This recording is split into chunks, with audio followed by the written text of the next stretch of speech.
سال 90 با همسرم ازدواج کردم. حدوداً 2.5 سال با هم دوست بودیم و بعدش با هم ازدواج کردیم. خیلی دوستش داشتم. میتونم بگم عاشقش بودم. دختر خوب و آرومی بود. همه چیزمون همسط بود و به هم میخورد. از یه خانواده خوب و متشخص. خانواده همسرم برای ازدواج به من زیاد سخت نگرفتن. چون من اون موقع ها وضع مالی زیاد خوبی نداشتم و پول و پره درست حسابی نداشتم. بابامم وضع آنچنان خوبی نداشت. خدا عمو رضامو خیر بده. خیلی کمکم کرد. با کمک عمو بود که تونستم برای همسرم طلا بخرم و یه خونه نقلی هم بخرم. همیشه مدیونش بودم. زندگی روال عادی خودش رو طی می‌کرد. تا همین 1-2 سال پیش که زنم و مریم بهم زنگ زد و گفت سریع برم پیشش. منم سریع حاضر شدم و رفتم پیشش. وقتی رسیدم دیدم تنهاست. تعجب کردم. دیدم خیلی ناراحت و غمگین نشسته و اشک تو چشاش جمع شده. گفتم چی شده زنمو؟ گفت عمود داره در حقم نامردی و بیوفایی میکنه. خندیدم و گفتم امکان نداره. عمو رضا تو رو میپرسته. اون وقت بیاد در حقت نامردی کنه؟ امکان نداره. جواب داد گفت آره. خیلی وقته. حدود 5 سالی میشه که بهش مشکوکم. تا اینکه چند وقت پیش رفتم تو اکانت تلگرامش. اولش فکر میکردم دارم توهم میزنم. اما دیدم با یه نفر داره چت میکنه. گفتم خب فهمیدی طرف کیه؟ جواب داد نه، عکسی نذاشته بود رو تلگرامش. اما خب اونجور که دستم اومد انگار خیلی صمیمی هستن و چند سالی هست که همدیگر رو میشناسن. اصلا مونده بودم که چی بگم. اشکاشو پاک کرد و گفت تو رو خدا کوروش جان، تو رو خدا کمکم کن. گفتم آخه چه جوری کمکت کنم زنمو؟ چی کار کنم؟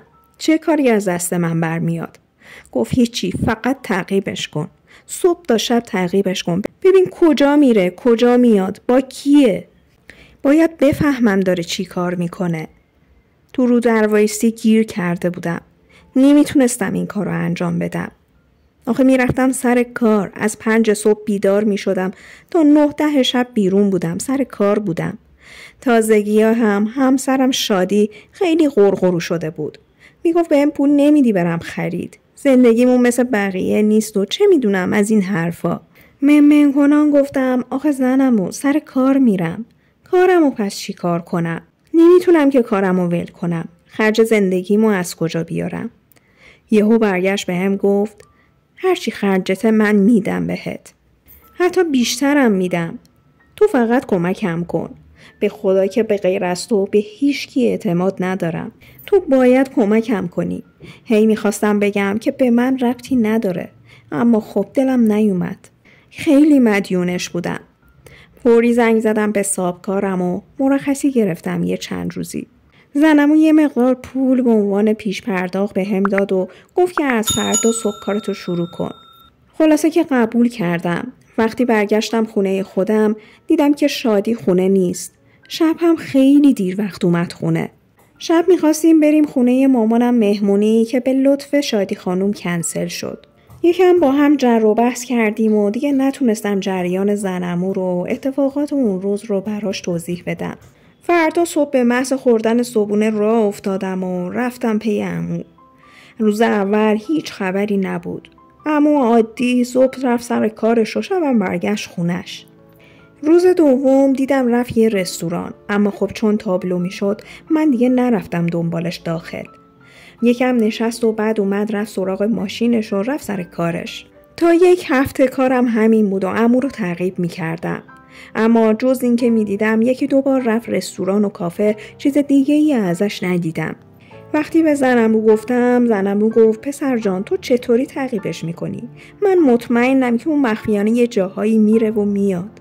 گفتم زنمو به خدا که من هر جا که میرفت قدم به قدم پیش میرفتم، اما هیچ جا نمیرفت جز سر کارش. دیگه چجوری تعقیبش کنم؟ عصبی شد و گوشی رو قطع کرد. با خودم گفتم عجب گرفتاری شدم. از طرفی هم شادی با هم حرف نمیزد.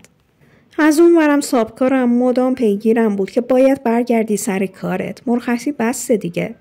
زنمو هم گیر داده بود که تا مجرد عموتو نگرفتی نمیتونی بری سر کار. این وسط گیر افتاده بودم و نمیدونستم باید چی کار کنم. 1-2 هفته گذشته بود و هیچ خطایی از عموم سر نزده بود. با خودم گفتم زنمو حتما توهم زده، خیالاتی شده. بدون اینکه بهش بگم رفتم سر کارم. الکی بهش میگفتم که دارم تعقیبش میکنم. 1 ماهی گذشت. زنمو همچنان فکر میکرد که من دارم عمومو تعقیب میکنم و من هم الکی گولش میزدم. با شادی آنچنان صمیمی نبودیم و روز به روز سرتر میشدیم.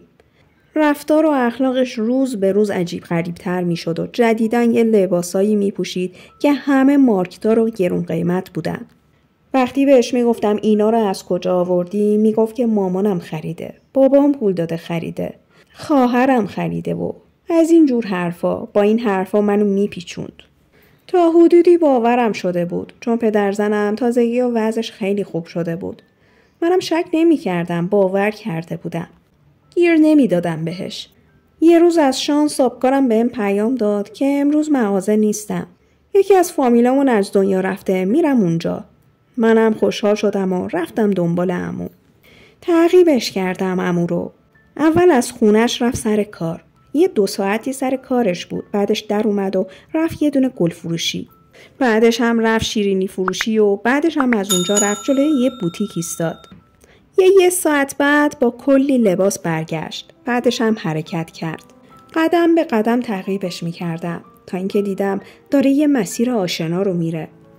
مسیری که درست میرفت جلوی در خونه من. ناخودآگاه قلبم شروع کرد به تپیدن. داشتم دیوونه میشدم. با پیچیدن عمو تو کوچه ما پاهام سوس شد. دستام یخ کرده بود. یهو کنترلمو از دست دادم و کم مونده بود بزنم ماشین جلویی. یه دفعه به خودم اومدم. دیدم عمو پیاده شد و گل و شیرینی و پاکت‌ها رو برداشت و رفت داخل خونه من. اصلا نمیخواستم فکرشم بکنم. تحمل همچین چیزی رو نداشتم. میخواستم خودم رو بزنم به بیخیالی. میخواستم همه چی رو فراموش کنم. نمیخواستم باور کنم که دلیل سرد شدن شادی نسبت به من. داشتم دیوونه میشدم. سرم داشت گیج میرفت. نمیتونستم باور کنم. من فکر میکردم چون چند سالی از ازدواجمون گذشته خب طبیعیه که نسبت به هم کمی سرد شدیم.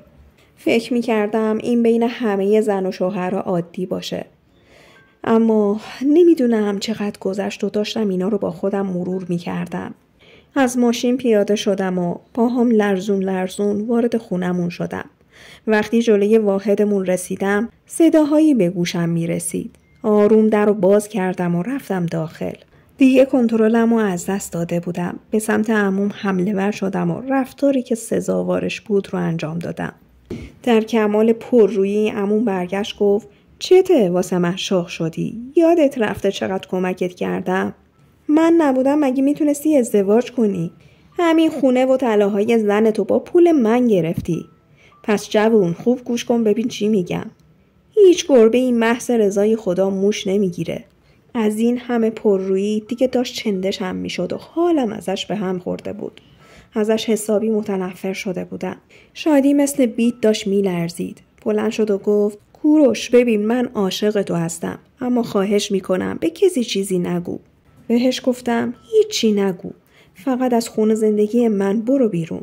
همون باز با پررویی تمام داد زد و گفت اینجا خونه منه. اونی که باید دور شه از این خونه تویی. اون لحظه غرورم له شد. حس و حالی که اون لحظه داشتم رو اصلا نمیتونم توصیف کنم.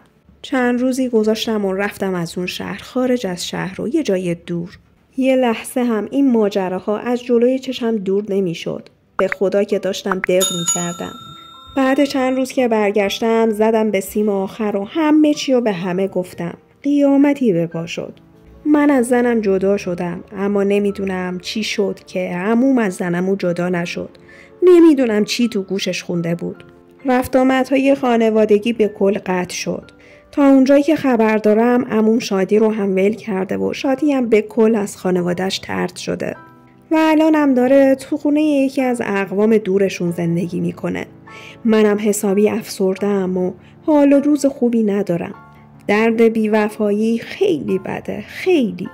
شما تا حالا از کسی بیوفایی دیدید؟ اگه جای شخصیت‌های این داستان بودید چه کار می‌کردید؟ با سپاس از شما دوستای نازنینم. یادتون باشه من شما رو خیلی دوستتون دارم. برام خیلی با ارزش و با احترام هستید. شما مثل خانواده دوم من هستید دوستای گلم. من هر شب منتظر نگاه‌های مهربونتون هستم. پس نگاهاتونم از من دریغ نکنید.